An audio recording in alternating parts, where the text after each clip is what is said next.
जय श्री राम। नमस्कार दोस्तों, मेरे चैनल को सब्सक्राइब कर लीजिए अगर आप नए हैं, और लाइक शेयर कमेंट्स ज़रूर करें। तो आज बात करते हैं पश्चिम बंगाल की।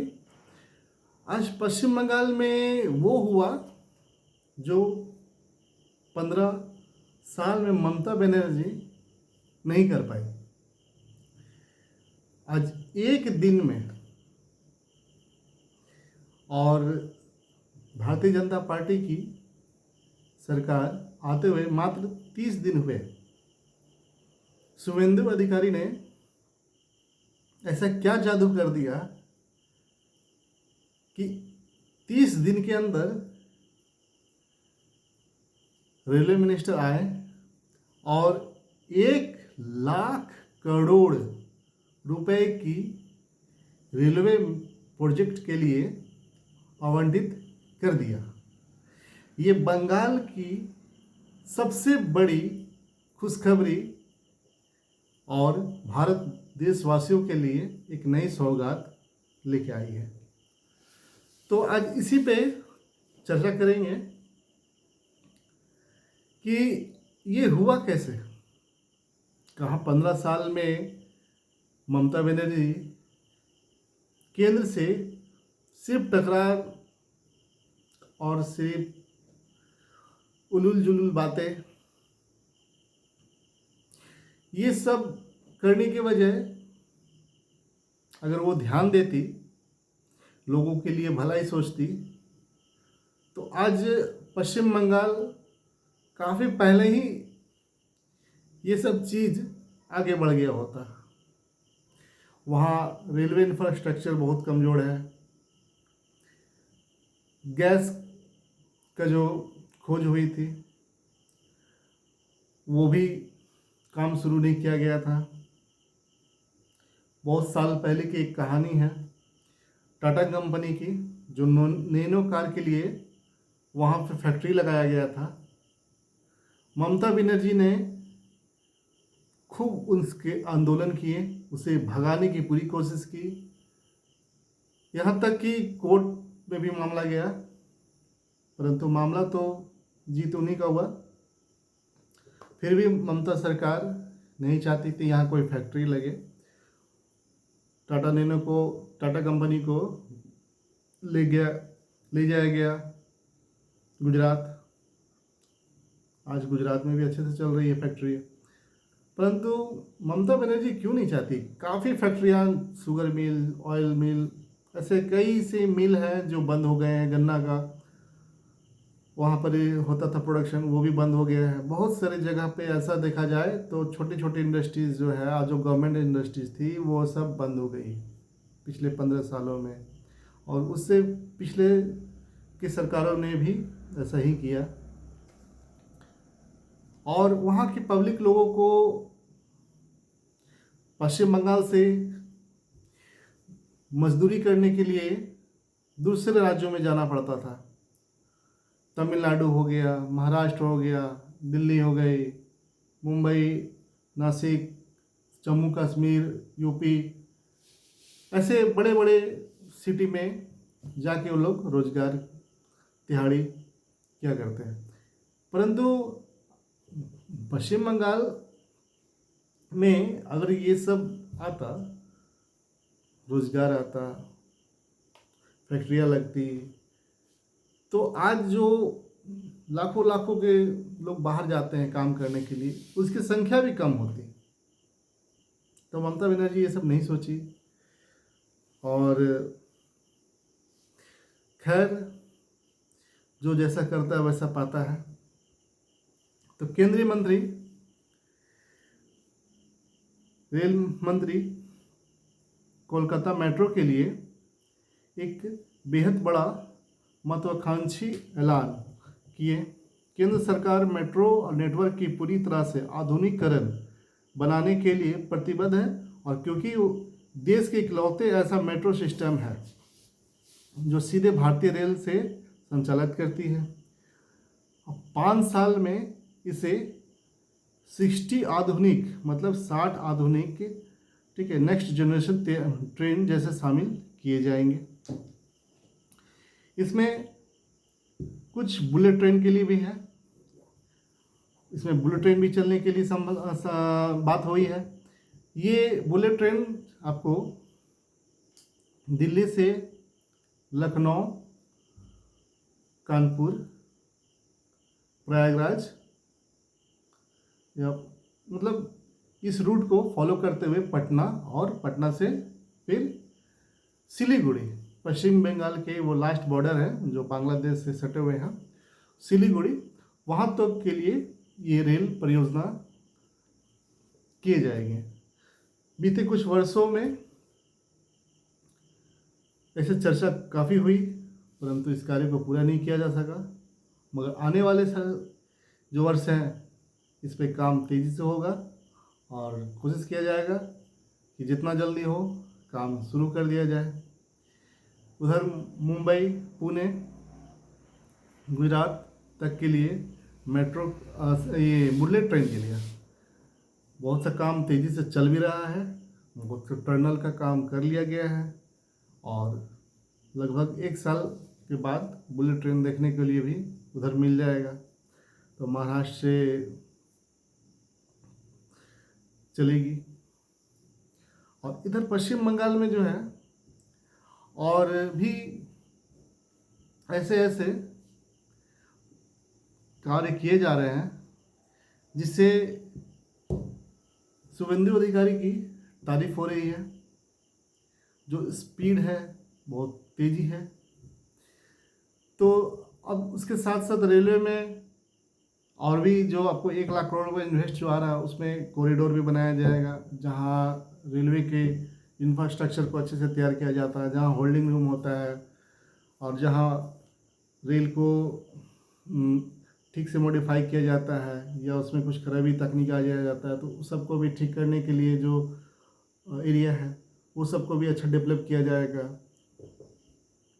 पश्चिम बंगाल के कुछ ज़िले में जहाँ कनेक्टिविटी नहीं है, जहाँ बॉर्डर तक के लिए, खास कर के लिए जहाँ कनेक्टिविटी पे जोर नहीं दिया गया उसे भी जोर दिया जाएगा। मेट्रो की जो तेज़ी है अब अदर जैसे कोलकाता में है तो कोलकाता से अब मान लीजिए किसी और डिस्ट्रिक्ट में होना है उसे भी लागू किया जा रहा है।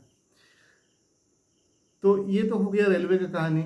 और एक दिन में 1 लाख करोड़ रुपए जो सौगात दिए हैं अश्विनी वैष्णव भारत सरकार द्वारा, ये वहाँ की पब्लिक, वहाँ की जनता को ये एहसास हो रहा है कि हमने जो वोट दिया था, ये जो वोट दिया था, इस वोट की कितनी वैल्यू है। लोग एक समय डर के वोट देते थे, जिस पार्टी को बोल दिया जाता था उस पार्टी को वोट देते थे। तो लोगों को भी वहाँ पर समझ में आ रहा है कि नहीं, अच्छी सरकार आई है, लोगों को काम हो रहा है। अब तो जितने भी क्रिमिनल हैं धीरे धीरे जेल जा रहे हैं। जो लूट खसोट हो रखी थी, जो कट मनी वसूल रखे थे, वो भी वापस कर रहे हैं। आप तो खुद वीडियो देख रहे होंगे न्यूज़ में, समाचार में, कि लोग पैसा लौटा रहे हैं। किन्हीं से 10,000, किसी से 15,000 लिए हैं, उसे भी लौटाना पड़ रहा।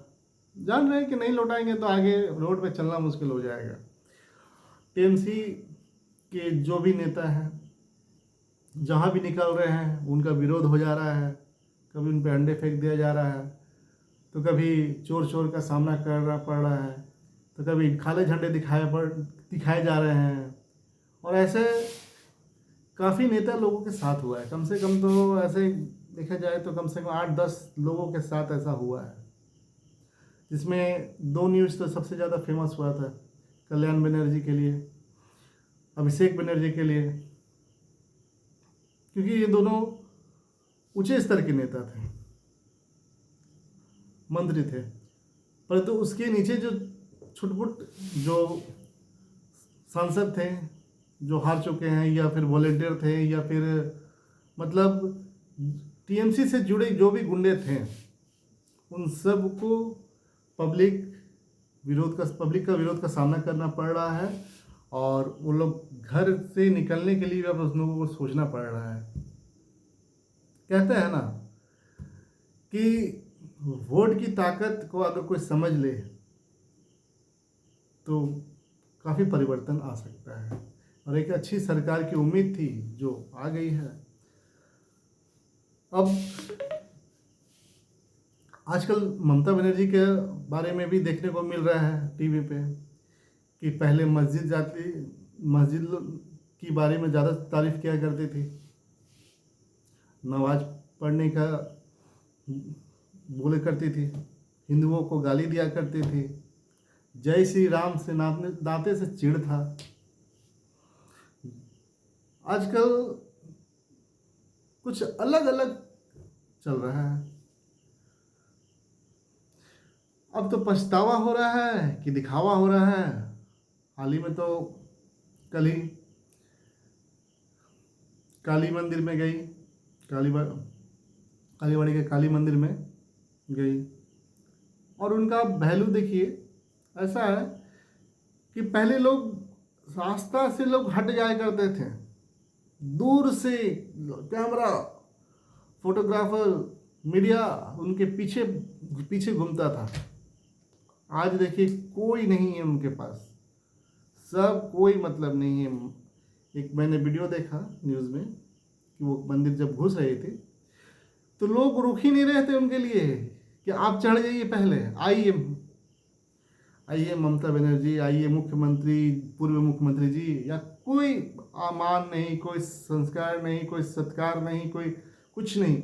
मतलब कि लोग, पब्लिक उनको आम जनता के जैसा ही ट्रीट कर रही है, क्योंकि वो तो अब कोई पद पे रही नहीं, और उनकी पार्टी भी टूट गई है। संसद से तो स्पीकर मान्यता दे दिए हैं। अब वो अभी पार्टी की भले अध्यक्ष बनी हुई है, परंतु वो भी कब तक रहेगा ये देखने वाली बात है।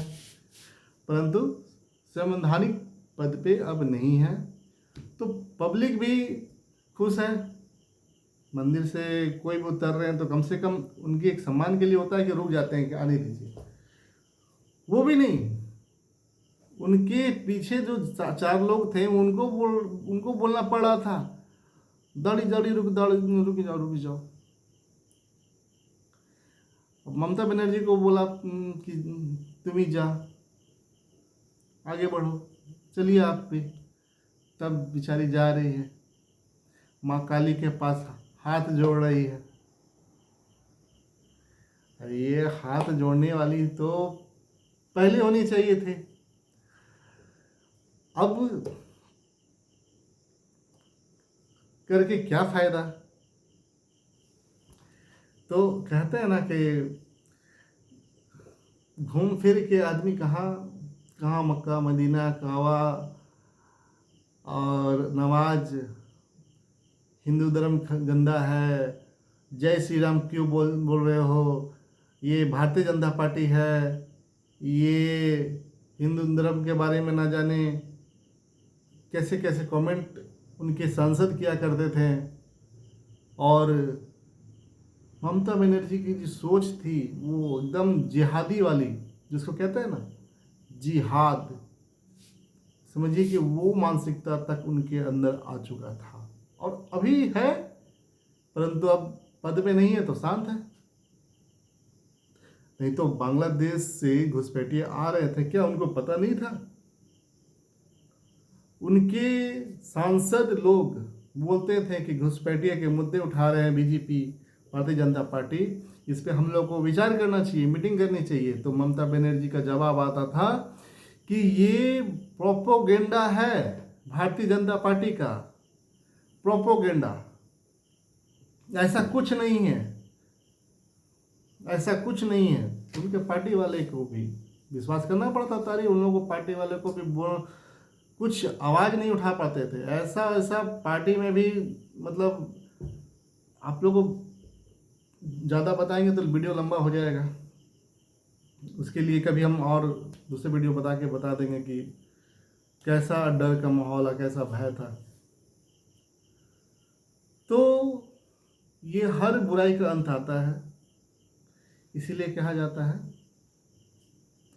कि लोगों को कभी किसी के साथ गलत नहीं करना चाहिए। और ममता बनर्जी तो बहुत ज़्यादा मतलब देश के साथ ही गलत कर दी है। कम से कम आप अपना निजी जो भी राजनीति करते हैं उससे अलग छोड़ के देश की राजनीति जब हो तो वो देश की सुरक्षा से कोई राजनीति नहीं होना चाहिए। आप देश की सुरक्षा से राजनीति की है, ये सबसे बड़ा गलती है। और लोगों को बाहर से ला के आप बसा रहे हैं, यहाँ का डेमोग्राफी चेंज हो रही है। और सिर्फ ये पश्चिम बंगाल की कहानी नहीं है, पश्चिम बंगाल तो ये एंट्री का केंद्र बन गया था। जो पश्चिम बंगाल से लोग आते थे और कुछ लोग पश्चिम बंगाल में ही ठहरते थे, तो कुछ लोग झारखंड में गए, कुछ महाराष्ट्र चले गए, कुछ यूपी चले गए, कुछ उत्तराखंड चले गए, कुछ असम चले गए। मतलब भारत के जिस राज्य में उसे जिसको भेजा जाता था उसका एक सिंडिकेट चलता था, और वो अब धीरे धीरे धीरे धीरे सब पे नकल कैसे जा रहा है। तो दोस्तों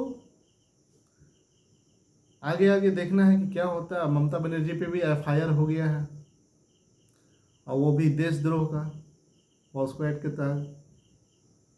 तो देखना है ममता बनर्जी अब जेल जाती है या नहीं जाती है, क्योंकि अभी तक तो राहुल गांधी पे भी बहुत सारे केसेस हो चुके हैं।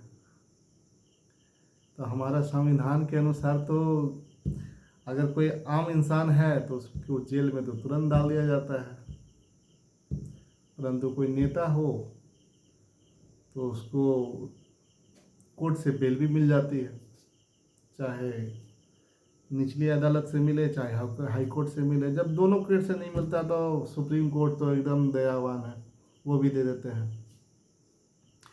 जैसे राहुल गांधी पे हुआ है, सोनिया गांधी पे भी केस चल रहा है, अरविंद केजरीवाल इसका अच्छा उदाहरण है हाल फिलहाल के। परंतु काफ़ी टाइम तक वो जेल गए हैं, रहे भी हैं उनकी टीम में, क्योंकि वो करप्शन जो किए हैं शराब घोटाला में, तो उसके ताक थे सबूत जब कोर्ट में पेश की गई तो उसको बेल नहीं मिला था, जिसके कारण वो लंबे समय तक जेल में रहे। फिर निचली अदालत ने अभी हाल फिलहाल में बेल भी दे दिया है, तो हाई कोर्ट में अब सीबीआई जो है दाखिल की है, वहाँ भी केस चल रहा है। तो ऐसे उदाहरण हैं जो हमारे नेता लोगों के लिए। अब देखना है कि ममता बनर्जी कब जेल जाती है या नहीं जाती है, आगे क्या होता है उनका, है ना। और अभिषेक बनर्जी का तो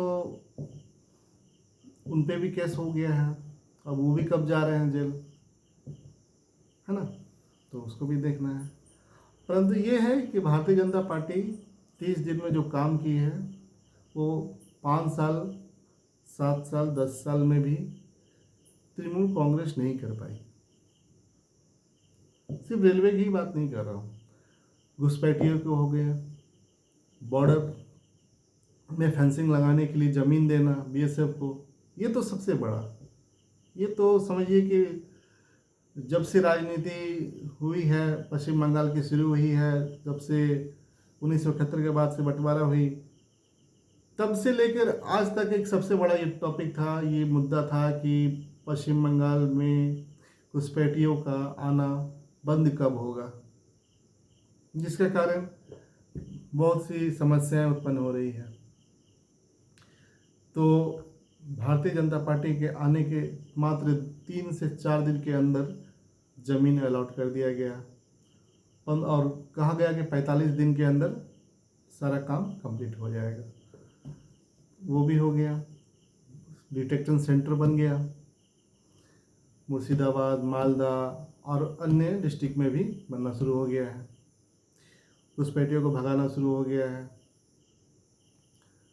और वहाँ के जो 3000 देने का जो वादा किए थे भारतीय जनता पार्टी, तो शुभेंदु अधिकारी ने साइन करके वो भी योजना लॉन्च कर दी है। अब सबके खातों में राशि आना शुरू हो जाएंगे। तो जो जो मैनिफेस्टो में जो वादा किए थे एकदम लाइन से निभाते हुए जा रहे हैं। तो ये अच्छी बात है। और मुझे कमेंट्स भी आ रहे हैं कि झारखंड से कुछ लोग बता रहे हैं कि यहाँ की सरकार भी कुछ नहीं कर रही है घुसपैठियों के लिए। तो और भी जगह है जो मुद्दा सब जगह है घुसपैठियों का। सब्र रखिए, सब जगह होगा, धीरे धीरे होगा, है ना। तो धन्यवाद। सब्सक्राइब कीजिए, लाइक कीजिए, शेयर कीजिए। धन्यवाद।